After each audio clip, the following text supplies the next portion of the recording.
Welcome back to another episode of the Loco Fit Show, where we redefine what healthy means to you.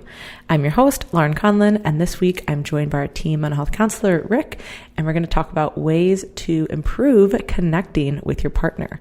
And I'm really excited to get into this, and I think this is something that comes a little bit more naturally in the beginning of a relationship, just because there's all these like positive feelings and there's all this like newness of the relationship and just getting to know someone.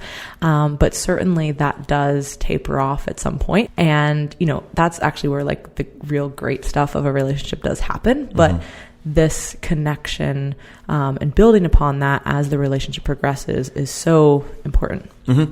Yeah, and I think this is a really misunderstood aspect of relationships, because when you get past the initial dating phase, when you're with somebody, whether it's 6 months, a year, whatever it is, the beginning of the relationship, you're filled with tons of excitement. The relationship is new, and so it's constantly on your mind. And so you're thinking of like fun dates and things to do, because everything that you're doing in the beginning of the relationship is the first time you're doing it with this person.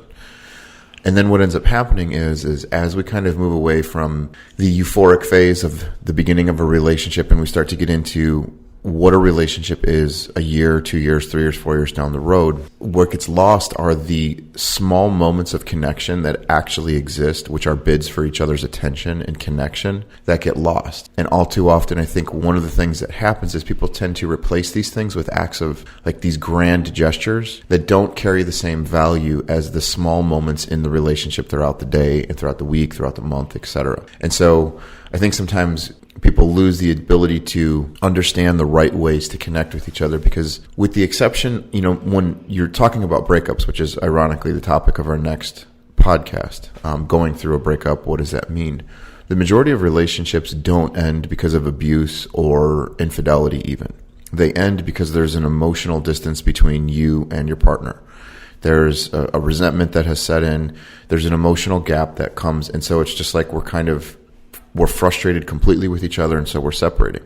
It's not every relationship isn't ending as the result of an affair or some sort of physical or psychological abuse. And so this is why this episode is particularly important, and this skill to develop is particularly important in saving and maintaining your relationship, because without it, your relationship is going to suffer in the long run. Does that make a little bit of sense? Yeah, and I think it's a great point that you made there in terms of like people making maybe these like grandiose gestures, you know what I mean? Like, oh, here is like, you know, an expensive bag, or like, here's like a trip or something big that we're going to plan, or like a party or whatever it might be, right? And it's like, oh, that'll be something, you know, they'll really understand the magnitude of how much I feel for them. But then it's like all those little things, like you said, like the day-to-day stuff is really what kind of adds up over time in terms of somebody maybe either developing some resentment or kind of moving apart. I think it was Peterson who said this, but it was like every time you walk in the door, like when you come home, like like literally every day you're going to walk in, like, and if you come in like in a bad mood, or you're, you know, you're angry or you're loud or you're hostile or whatever, like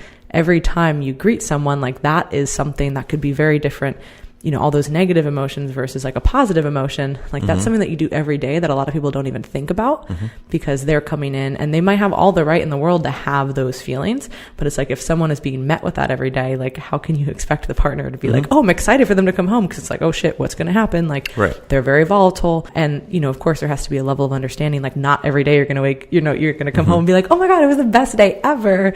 But there has to be some like level of, you know, communication there and some awareness really. So yeah, let's get into it. Yeah. So what is a bid? What is a bid? A bid. Please. Cause I was really struggling with this. You guys had no idea. I was like, a bid. Like I like this idea, but I'm really not sure. So please clear it up for us, Rick. Cause I think maybe not, maybe it's just, I'm alone here, but I think that this was a confusing thing. You pick up on so many other things, like from this realm. Yeah, I'm just like, why is this hard for you? I don't get it. Never heard this term. The term bid? Like in this context. Oh, okay. No. Hey. Well, so the term in and of itself, like when we're talking about responding to bids or bids for connection, and it does come from the Gottman Institute. So it's not like, you know, traditional, like, for example, like schizophrenia, right? That's a term that everybody uses because it comes from the DSM. So unless you kind of subscribe to Gottman or follow some of their teachings, you might not have heard it phrased as a bid. But almost every relationship counselor on some level, not counselor, but theologian, who's ever developing some of the material, there's some form of ways to connect, strategies, steps, things to do to connect emotionally to the relationship. So the best way to kind of think about a bid for your partner's attention is this is nothing more than your partner's attempt to connect with you for attention or emotional connection in some way, shape, or form. And so you have basically 3 ways to respond to somebody's bid. Essentially 2. Let's just call it 2. You can either turn toward the bid or you can turn away from the bid, right? There's a third one where it's turning against the bid, which is, more punitive in nature, but essentially that's also turning away from the bid. And so when we talk about turning away, it basically means somebody's doing something in the relationship where they're looking for help. So a bid can be verbal or nonverbal, okay? It's an action. It can be a gesture. It can literally be a request, even a verbal request. Hold on, let me stop you. So this is something that you are requesting or you're doing for someone or both? I'm doing, like if I'm in a relationship, I'm going to say or do something, perhaps subtly or not subtly, to get attention from the person that I'm with because I want connection. I want somebody to connect with me. So like one of the more common ones is people will talk about the sigh, right? So like somebody lets out a sigh. Okay.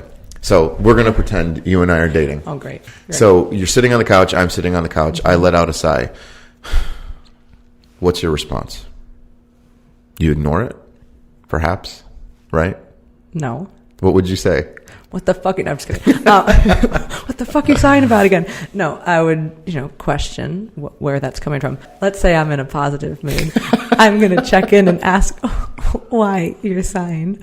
No, even if we're in an argument, I would definitely do that as well. So yes. Okay, so that's a good example, though. That's a perfect example of you turning toward the bid and responding in the way that I would want people to respond to, because I've told everybody before who's ever listened to this and listened to me talk about relationships, like take the guesswork out of it. Tell somebody exactly what you want. And as time rolls on and people become more comfortable voicing their opinions and asking for things, that becomes easier to do. But a lot of times we still rely on kind of like subtle ways to engage the person without necessarily telling them I'm looking for attention or I want connection or something like that. So if I let out the sigh and I'm like, and you're like, hey, what's wrong, Rick? What you've done is respond to me, and you've actually asked a question. You've shown interest. You've made effort, and now I can engage. I can be like, this is causing me frustration at work.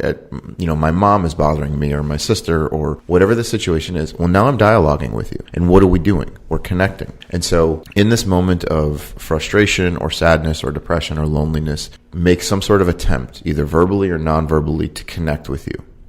And based off of your response, I either get that connection or you turn away from that connection. So you either turn toward me and start to engage in that relationship, or you turn away from it.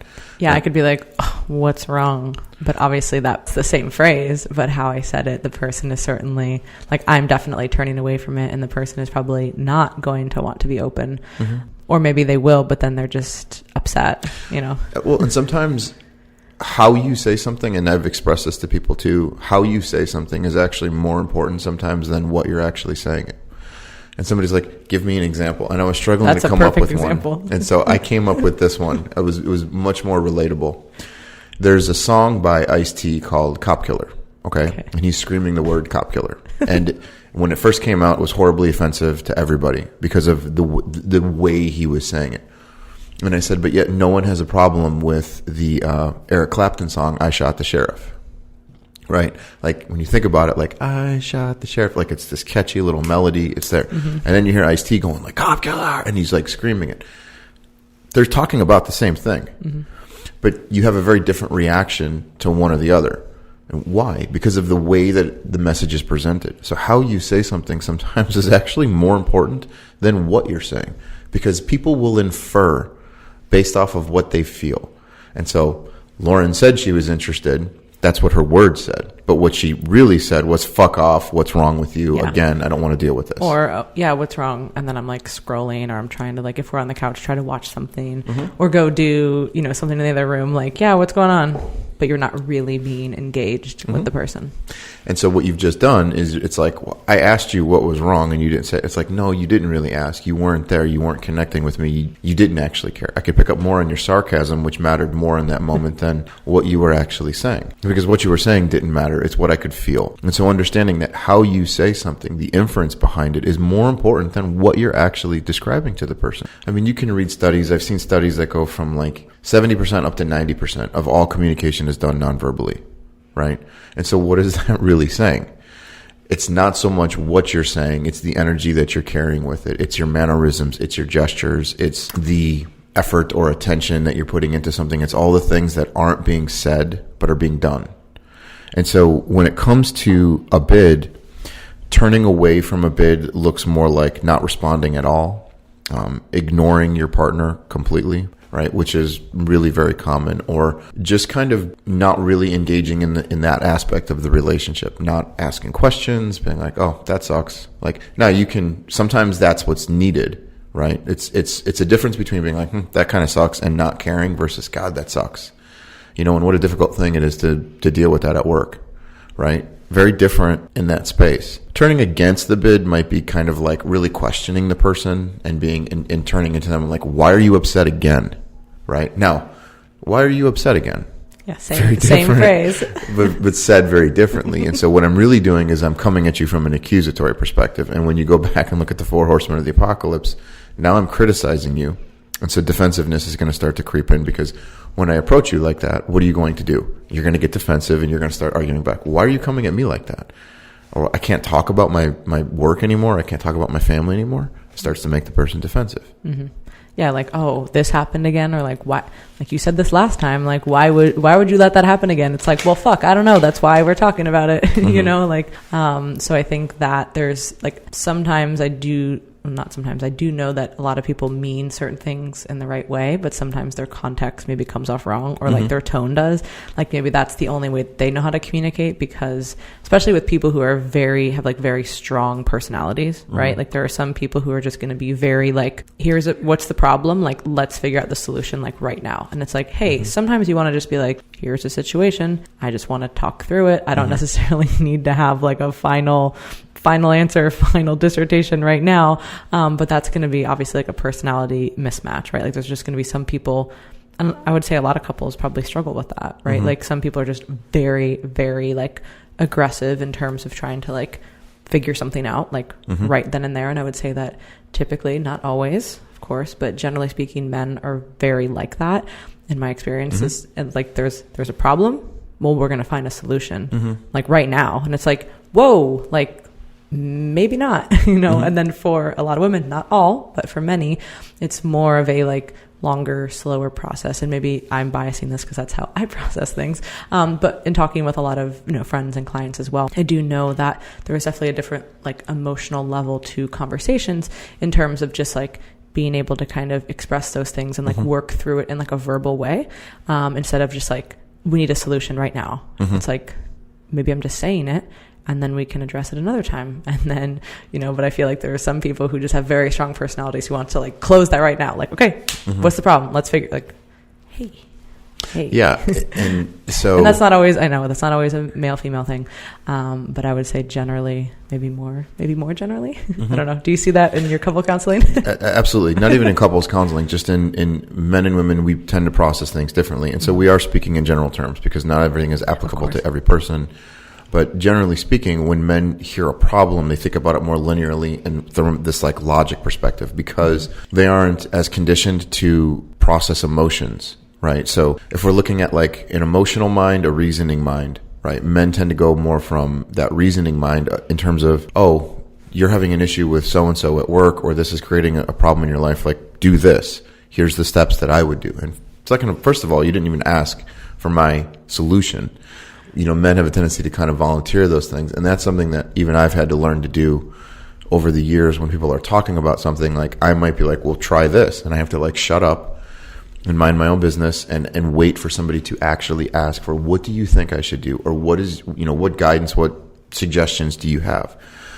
You know, and sometimes it's not even that direct. Sometimes it's like, okay, well, What options have you explored? Like, your husband's not responding in the way that you want him to. So what have you been doing to get him to think about things differently? How have you been communicating that, etc.? And you start going down that road. But I think, men tend to listen to a situation and immediately try and find a solution, versus what sometimes people are really asking for is just that you're listening and that you're sharing this space with me. And it doesn't have to be anything else other than that. And like, guys, it can actually be really freeing. I don't know how many men listen to the podcast, but it can be really freeing sometimes when somebody's telling you something to not have to come up with a solution for it. Mm-hmm. To be like, wow, that's tough, or that sounds really hard, or God, how sad, how depressing, or, here's a better thing. Sometimes ask them a question. Like, here's one. How did you handle that? What are you going to do about that? Like, that sounds challenging. Like, have you thought about what the solution for that's going to look like? And then the person might be like, yes, I have. I've thought about this. Or no, I haven't. Like, what do you think? What would you do, Mike? You're good in business or whatever. Like, what's your take on it? Now we're dialoguing. Yeah.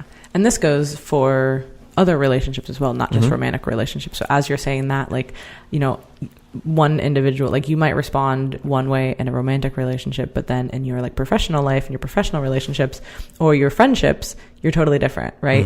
And I'm the same way. Like, I'm so used to being like wear the coach hat, because that's my job, that like when there is a problem, I'm trying to help people find a solution. But sometimes even in a coaching scenario, it does help to kind of take that step back and more so prompt and be indirect in terms of like follow-up questions and let's reflect on this, instead of just inserting, oh, I'm the expert here. It's called something in a book that I read, not maybe like the expert trap, something along those lines. You know what I mean? It's like, of course, people are coming to you for solutions if, you're their therapist or I'm their coach, but, we have to be able to actually listen first.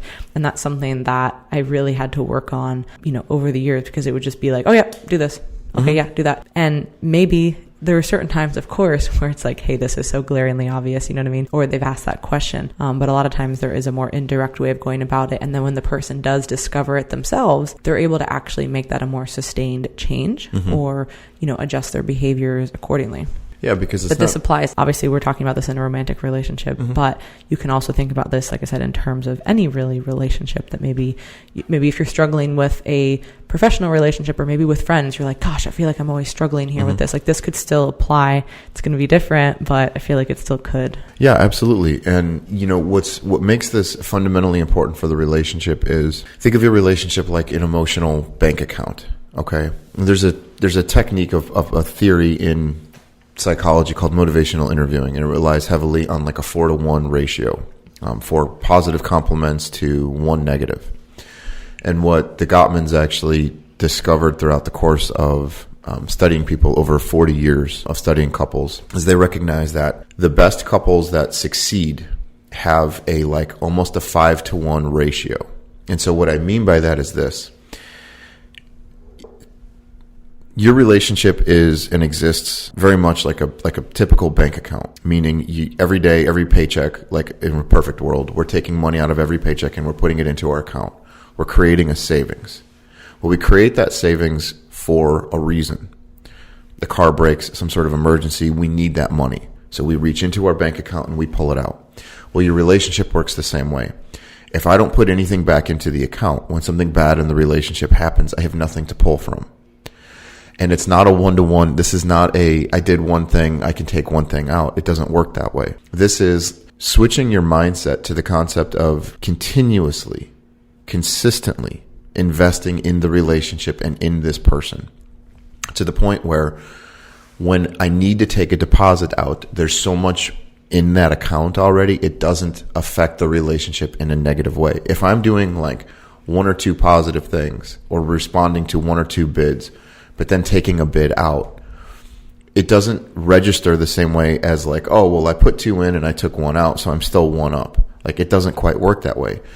And so what ends up happening is the relationship fails. I think in some of the most recent statistics, and give me a little bit of leeway on this, I think they said like 80% or a little over 80% of the most successful relationships are people who do the 5-to-1 kind of ratio, who are able to respond to 5. A little over 80% of those relationships succeed. The people who fall below that, there's like only 33% of those relationships succeed, or 30 or 33%, something like that. So you're essentially looking at a 60 to 70% fail rate. And so it's not This isn't like I just did one nice thing for the person. And here's the part that I want to really kind of identify. And I think you started talking about it earlier with like the Peterson comment. It's not acts of, these grand gestures. Okay. And this is where I think men struggle a lot. I'll hear this a lot from men. I'll hear shit like this. I would die for my wife. Like, I would kill anybody who hurt my family. I would do anything for my family. Everything I do is for them, right? And so they're like, I would die, I would kill, I would sacrifice myself, I would do all these wonderful, heroic things. But they're not asking you to do that. What they're asking for you to do is show up in the relationship. What does that look like? It means talking to me about my day. I don't need you to die for me. I don't need you to lay on a railroad track for me. I want you to ask me how my day went, right? I don't need you to kill somebody for me.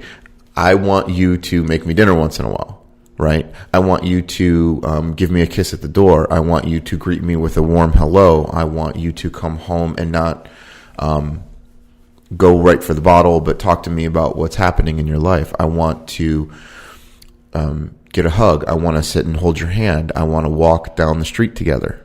Like, that's what I'm asking for. I don't need the grand gestures. I don't need the diamond ring. I don't need the trip to Paris for 3 weeks.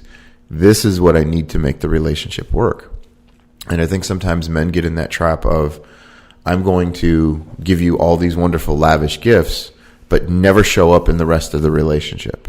And I've seen women do this too, especially women who are successful. Believe it or not, successful women have a tendency sometimes to fall into those same traps too, especially ones who have a lot of money or are very work or career oriented. It's like, let me buy them a watch, right? Or I'll get them a car. It's like, well, that stuff works for a minute. And then you get tired of being alone. You get tired of, not connecting. You get tired of feeling like there's nothing in the relationship for you because the person doesn't actually care or to connect with you. Does that make sense? Yeah, no. And that, I would say that those statistics sound about right, like whether or not they were perfect. So yeah, everybody give Rick some, which would be like 76.5 or something.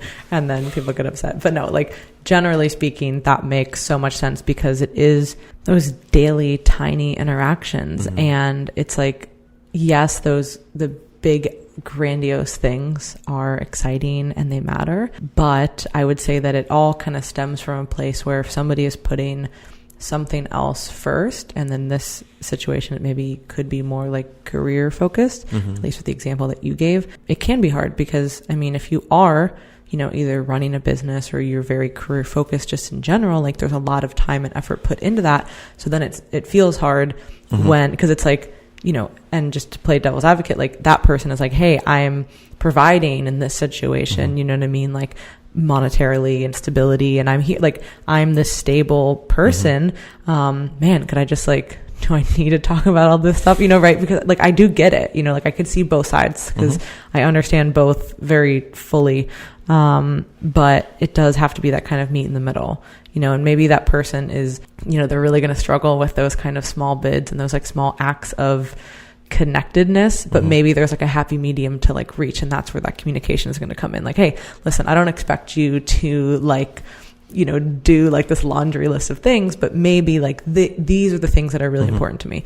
And like, whether people like the whole 5 love languages thing or not, like the concept I think is really useful in terms of framing like, hey, this is how I feel loved. Like all of those things, like nobody can deny that they like all of those things, right? Like on the list.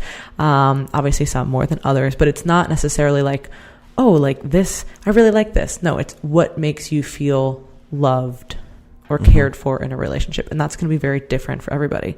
So saying, hey, like, if you're kind of getting to this frayed point where it's like, listen, like, I know that, this is where a lot of your time, energy, focus is, and you don't necessarily maybe see these things as important, but these few things really matter to me. And then I think if you're able to express that and someone is able to make those steps towards it, then that's showing you, okay, yeah, maybe they're not going to do all those things, but it's like, hey, I would really appreciate if like, when I cook, you did the dishes, like that, or whatever. Like that's so silly or small. Or hey, when you come home, like that we greet each other at the door, and it's not like, hey, like it's an actual greeting. Like it doesn't need to be 50 things, but maybe like these 1 or 2 things that we establish. And hey, what's something that makes you feel this way, right? And it could be something that like you, the partner, is like, I don't care about that. I don't like that. It's not about that, right? It's about like, what do they care about? What do you care about? And then finding that like middle ground. Yeah. And like you brought up the 5 love languages, like that is a tool that you can use. And this is where you start layering things, right? If I know what your 5 love languages are, or not, I know what all 5 are, but I know what your 2 or 3 primary ones are.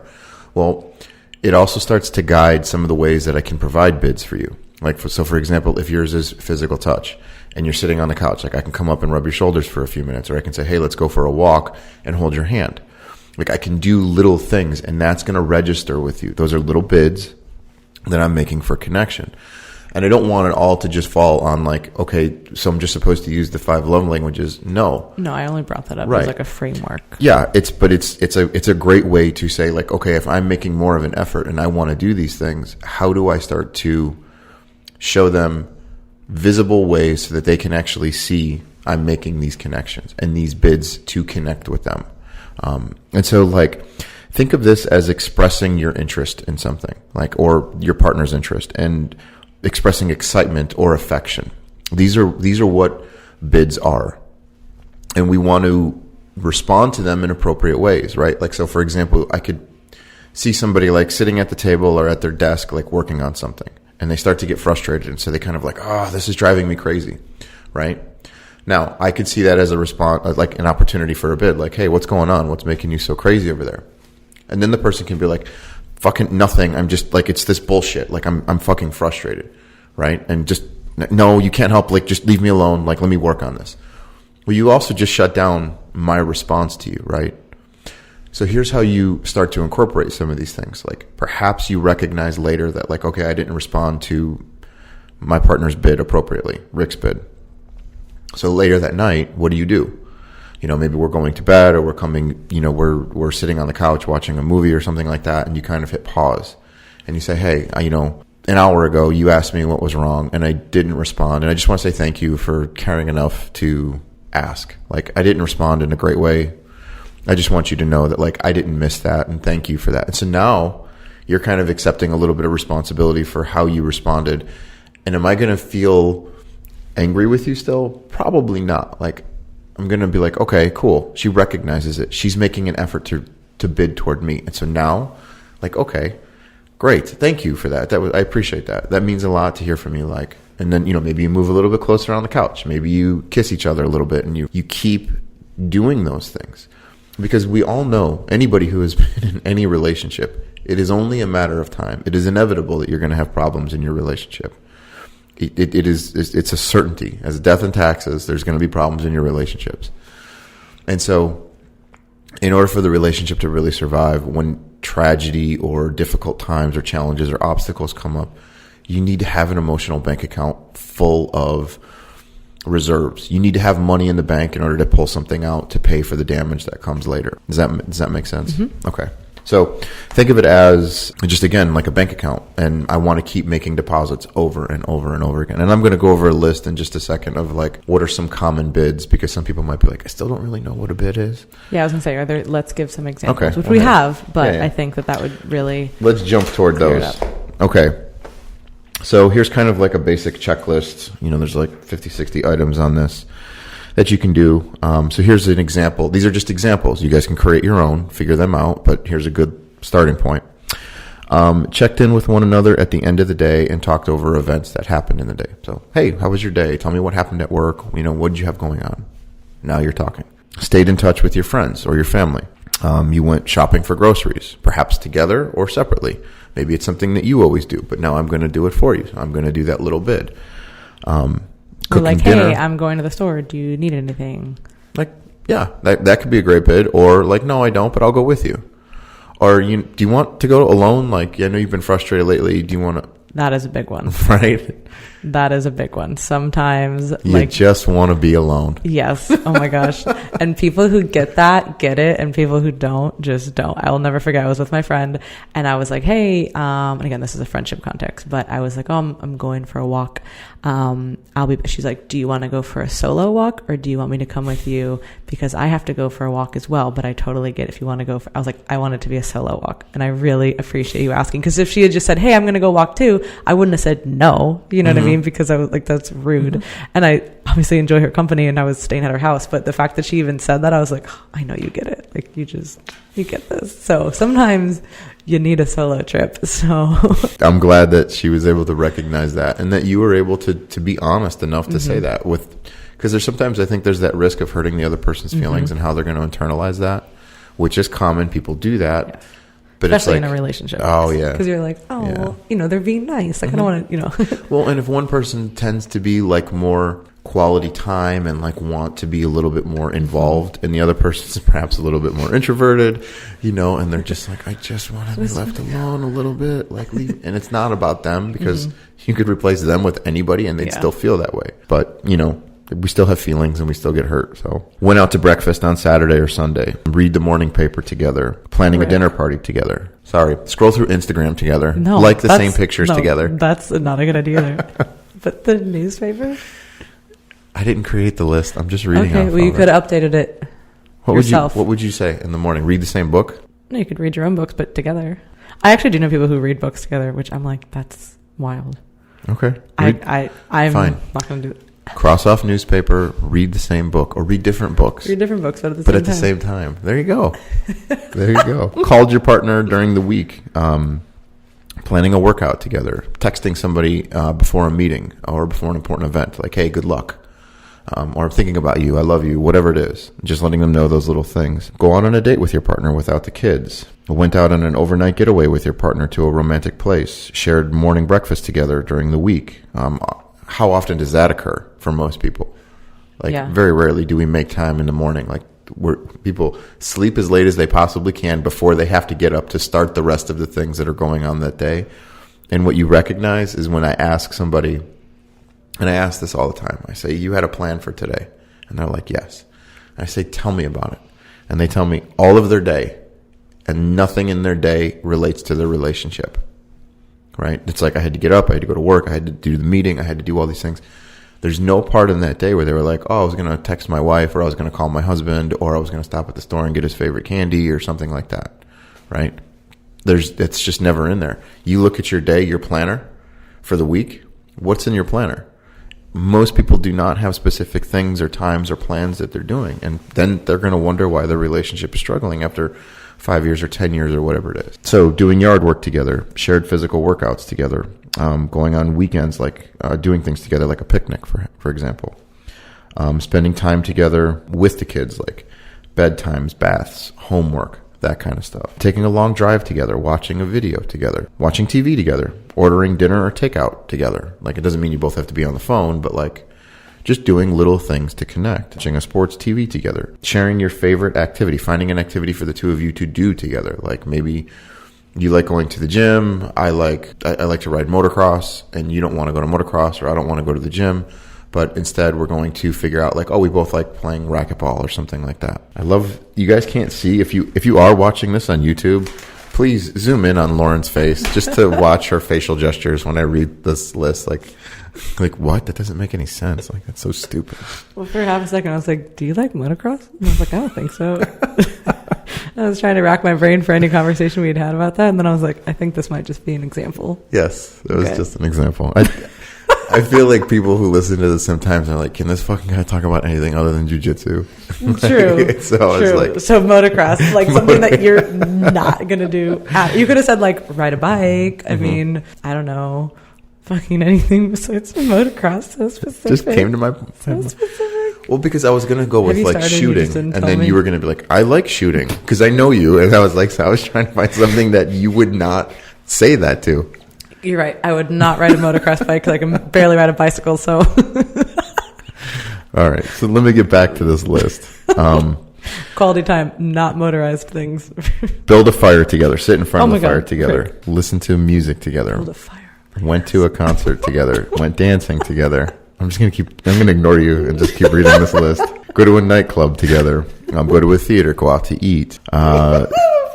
Took kids to different lessons together, attended a different sports event, wrote letters, wrote cards to each other, took a vacation together, planned something together. Doesn't matter what you're planning, plan something together. Going back to the... Sorry, I'm going to cut you off. Sorry, but you're going to do it anyway. Yeah, I'm going to do it anyway. Anyways, when, I know that obviously everybody's busy, right? Especially if you have kids and there's so much going on, pretty much. I don't ever really talk to anybody. They're like, man, I just don't got shit going on. Like, no, everybody has things going on, right? So, people are going to use planners. They're going to, like you said, all this stuff is in your day or in your week, but your relationship isn't. Do you think that it's important to like plan these things ahead of time, or like keep them spontaneous, or kind of do like a mix of both? Because people are probably thinking that, right? Like, okay, if I want, obviously planning like a date night at a nice restaurant, that might need reservations, right? So that seems kind of obvious. But maybe keeping other things like, hey, like Wednesday night is our night to do something, but we're just going to kind of decide, like, right? I'm not really sure if that makes sense or not, but I just know that some people are going to be like wondering, okay, do I put that into kind of the weekly plan? Or like, how do I do that? Well, and I think, yes. So the correct answer to that, I think, is both. Because some of the stuff you're taking a very proactive approach with, like you said, planning a dinner. So fine, I'm going to call and make a reservation somewhere. But I also think there's a spontaneity in this, that one of the difficulties in a relationship is that people take the relationship for granted. They get really comfortable in the relationship, and we stop actually investing in the other person. So like, there's a difference between making a dinner reservation and planning a special date, which a lot of the things I just read as bids were essentially date nights, right? Versus you're sitting on the couch, or you're frustrated and you're coming home from work, and I'm not engaging in you in a dialogue about what that frustration is, right? So like, here's some examples that the Gottman Institute has given, people in some of their literature. So here's like do's and don'ts. So partner number one says, isn't that a beautiful boat? And the second partner gives no response and just stays quiet. So you didn't respond, right? That's the don't. Because I said, wow, isn't that a beautiful boat? Now, I know what some people are going to think, like, does that mean I have to respond to every little thing, every single thing that they say or do? And it's like, no, but what they're doing is they're attempting in this moment to actually have a conversation with you. And so what they really want is to be acknowledged. Right? And so, isn't that a beautiful boat? Yeah. It looks like just like one of the other ones that we saw just last week. Or even if it is like, no, I think it's ugly as shit. Like you could at least still be saying that, because that's still like responding, and then that's still like a conversation. Like you don't have to lie. If you're like, oh my God, that's such a beautiful boat. And you're like, no, that shit's ugly. You could say that, right? Or no. I mean, did I create a new bid? If you're buying a boat and he's like, do you like this one? Or you're like, do you like this boat? Then give an opinion. Like, no, I think it's kind of ugly. I'm not going to lie. If I think it's ugly, it's ugly. How about say, like, what do you think is pretty about that boat? Yeah, there we go. There's a better way to respond. Okay, but it would be like in a joking way, like, no, I don't like that. I wouldn't be like, no, I don't like that. You're stupid. Okay. It would be like, no, I don't like that. But be aware of the fact that if I'm like, oh my God, that's a beautiful boat, and you're like, that thing's ugly as shit. Like, there's a little bit of judgment. What do you like about that? That would be the question. But if you said, no, that thing's ugly as shit, right? Somebody might feel less inclined to start sharing their opinion around you, because they're going to feel a little bit judged and criticized. See? Yeah, there you go. Why I'm asking. So that would be an example of turning toward or away. I'm not doing it. Okay. Now, Lauren, these are examples other people wrote. I didn't. Okay. So, are there more newspapers involved? All right. Let's see. All right. Here's partner number one. Here's the don't. That jerk at work, Fred, didn't show up until really late, and I missed my bus home. I'm sorry that I'm late. Partner number two responds by saying, why are you bringing Fred up again? I'm so tired of hearing about your work problems all the time. Who cares about Fred? You're late. Quit trying to blame it on Fred now that your dinner's ruined, right? So, sure, They responded, but in a very negative way. So here's a better way to respond. We know what the person said. So, that jerk at work, Fred, didn't really show up until late, and you missed your bus home. I'm sorry. So that's what they said. So partner number two responds with, dang, what a drag. Like, I'd like to wring that guy's neck too. These are really aggressive examples. I'm here for it. Now we're getting into Lauren's love language. So the partner could respond with something like, yeah, me too. Partner number two could say, yes, I'm upset that you didn't call and that dinner's now a little cold, right? Partner number one could say something along the lines of, you're right, I should have called. That was a little insensitive of me. I'm sorry. Partner number one. Or partner number two could respond by saying, yeah, we have kind of talked about this before. Partner number one, not being defensive, can be like, yes, I know. I guess I was just so absorbed in what was going on in my life and not showing up. I completely forgot about calling. So what are we seeing? We're seeing taking responsibility. And then the other person can say like, okay, well, what do you want to do for dinner then? Well, how about I take you out since I ruined dinner tonight? It's my treat. Like, great. And so now we're working through the relationship. We're not arguing. We're not criticizing. We're starting to pull from multiple cues here. We're starting to look at the 4 horsemen of the apocalypse and the way that we communicate. We're not trying to criticize people. We're trying to more or less complain, which lowers defensiveness and all the other things that come with it. I'm also taking responsibility, or you're taking responsibility, whoever it is in that space, by saying like, okay, I didn't call. I was late. I was inconsiderate in this space. And so recognizing that is really important. And taking responsibility is equally important because it doesn't make the other person feel like they're always wrong. Yeah, I think that's a great way to kind of tie this all up. And because I think that sometimes people might think this only has to be like, oh, you just have to respond in like a positive way. Mm-hmm. And it doesn't need to be like that. There can be this dialogue of like the other person maybe is upset or wasn't handled properly. But like in that example, there is this dialogue, there is this communication of figuring out, okay, hey, like this happened. Here's how I responded. This is how I felt. Maybe we can, come to a conclusion to not do this again. And again, it's not to say like, oh my gosh, nobody can ever make a mistake in a relationship, but it's about like, if that person was just like, yeah, it's fine. But really they were upset that you didn't call, saying, hey, like next time this happens, like right. Just, call me when you're leaving or when you're late, especially if you're on a bus, like you have no excuse not. Anyway, Yeah. But you know what I'm saying? Like there's different steps. It doesn't just have to be like this positive thing all the time. Like, oh, I did this for you. Like, yay, good job. Right. Like, I think that it can be this kind of back and forth, and that still encompasses this topic.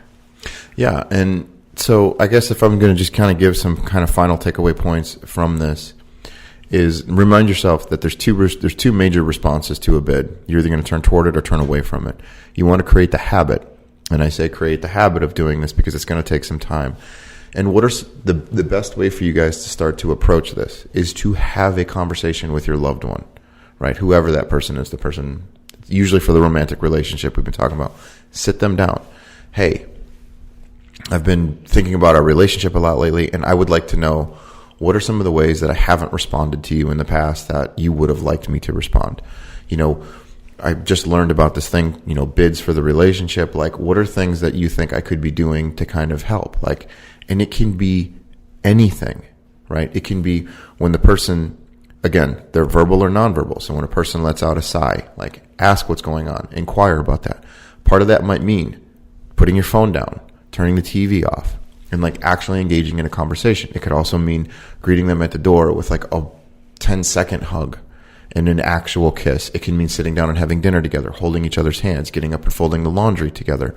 Like, you see the other person doing something, you go and offer help. Hey, can I give you a hand? Do you need anything? No? Okay.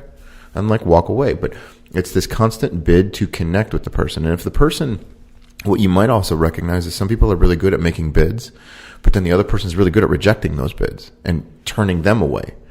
And so it's like, I need to work on my receptiveness toward the things that you're saying and doing.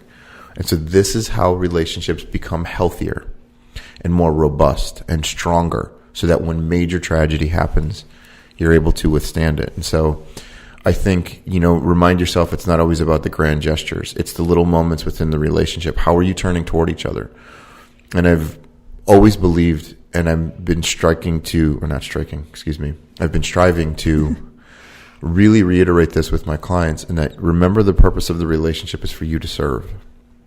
And if you're going into the relationship, reminding yourself that it's my duty, my job to care for this person, to be there for this person emotionally, physically, in every possible, financially, whatever, spiritually at times. And to remind yourself of that duty to the relationship, it means then that you're approaching the relationship from the perspective of what am I doing to connect with this person? How am I looking to serve them? How am I striving to improve the quality of the relationship constantly? And if they're doing the same thing, you're both going to be putting deposits into that account. And then when something happens, you'll be okay. It won't break the relationship. You won't even doubt the relationship. You won't be like, God, do I have to leave? Should I break up? Do I stay? Like, it won't even be an issue. You won't even think that. You'll just be like, okay, No, like life 90% of the time is really great. We just have, like one or two things that happen on occasion that we know how to work through. Why? Why can you work through it? Is it because you communicate well? No, it's because we've been putting so much love into each other that the relationship can stand, things that attack it. Absolutely. So I hope you guys really enjoyed this podcast and learning more about bids. If you had not heard of this before, maybe I'm the only one. I guess we'll find out. Comment if you had never heard of this terminology. I mean, I totally understand it. Like you said, I just never heard it presented that way. So I'm going to give myself a little bit of credit there. But no, this was really great. And I think almost everybody can benefit from this. Of course, we talked about this mostly in the lens of a romantic relationship. Mm-hmm. But if you are maybe struggling in some other areas, you can certainly use this to reflect as well. So if you guys are interested in reaching out to Rick for consulting, we will put his email below, but say it for everybody. FullCircleTherapyFL@gmail.com.